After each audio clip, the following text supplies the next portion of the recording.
تلك الدار الآخرة نجعلها للذين لا يريدون علوا في الأرض ولا فسادا والعاقبة للمتقين. Berikutnya ini waktunya membatasi ya.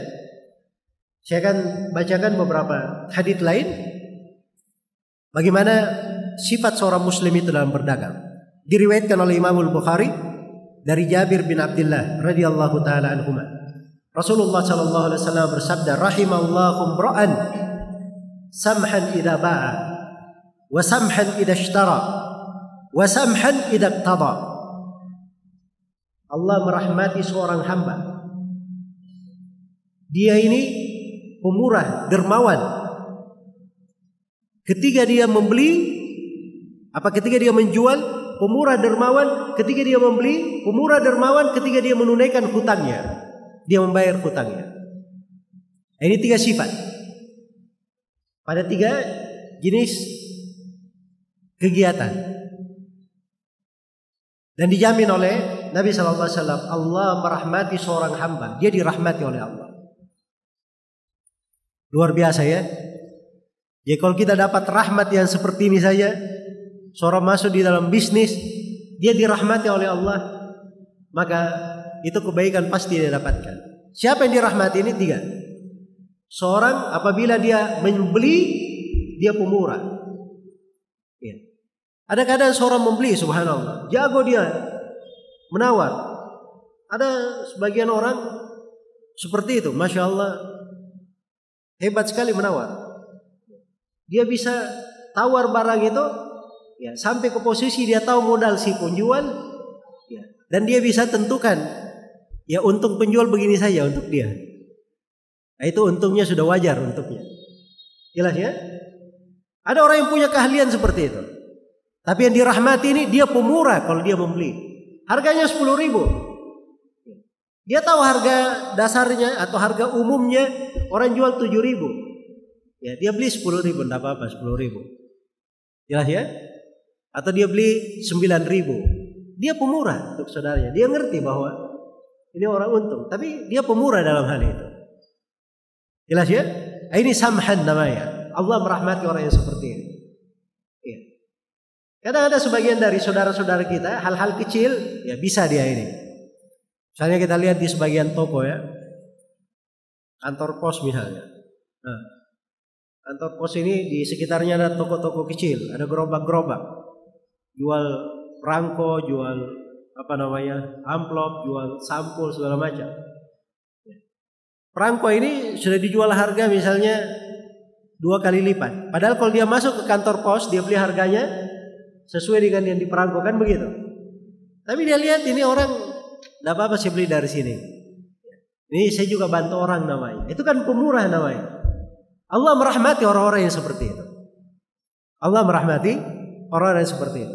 Sebagaimana kalau dia membeli, ya, dia menjual seperti itu, dia membeli seperti itu. Kalau dia menjual juga seperti itu, ya, dia menjual seperti itu. Dia bisa untung misalnya sampai 1 juta. Tapi dia lihat ini umumnya manusia barang ini dia perlukan, ya.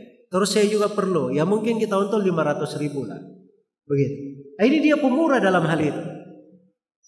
Kadang seorang pebisnis itu jangan melihat kecilnya nominal yang dia dapatkan. Ingat tadi ada namanya keberkahan, ada namanya rahmat Allah. Itu kadang tidak bisa diperhitungkan, itu diprediksi. Yang kecil ini kalau yang beli banyak kan jadi besar. Tapi kalau dia untung nominal besar tapi yang beli sedikit, ya sama saja. Kan begitu. Maka diperhatikan kaidahnya. Dia pemurah ketika dia membeli, dia pemurah ketika dia menjual. Dan yang ketiga, dia pemurah ketika dia melunasi hutangnya. Dia berhutang dari saudaranya 1 juta. Begitu dia lunasi, ya ini uangmu 1 juta. Terus ini 500.000 hadiah dari saya. Ya. Dia lunasi. Tidak ada syarat sebelumnya. Itu nggak ada masalah. Itu bagus. Itu dipuji.